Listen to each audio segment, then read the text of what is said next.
The appeals court have ruled that France is a safe country. So is India, by the way. No human rights obstacle returning anyone to France or India. So why is this one in, one out policy still actually about 31,000 in and 3 out? Why aren't you sending people straight back? Well, the starting point is returns are up 14%, 35,000 return, and as Foreign Secretary, I kept a close eye in the relationship. Breaking tonight, the UK's immigration debate has exploded once again. A bombshell ruling from the Court of Appeal has just declared France a safe country. India too. No human rights obstacle, no legal loophole, nothing standing in the way of sending people back. So the question hitting every headline now, if the courts have cleared the path, why isn't the government walking it? On paper, the math looks damning. Ministers trumpet a one in, one out policy. But in reality, it's closer to 31,000 arrivals. Striking with a number of countries to make sure that their nationals are returned if they've got no right to be here.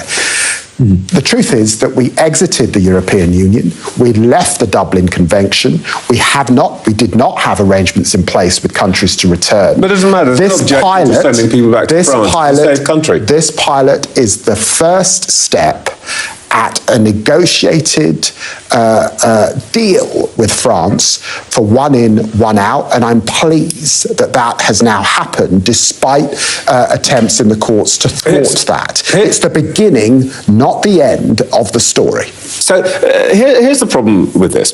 And just 3 deportations. 3. That's the kind of number that makes voters stop and wonder whether the policy is a shield for action or a smokescreen hiding failure. Facing the heat today was none other than the new Foreign Secretary, David Lammy. In a grilling that turned fiery fast, Lammy insisted returns are up 14%, with 35,000 people removed over the past year. He painted a picture of progress, a government getting tougher, a system starting to work. But his words left as many questions as answers. Because here's the sting, the UK used to have a powerful tool in its pocket, the Dublin Convention. As part of the EU, Britain could quickly return asylum seekers to the first safe country they arrived in.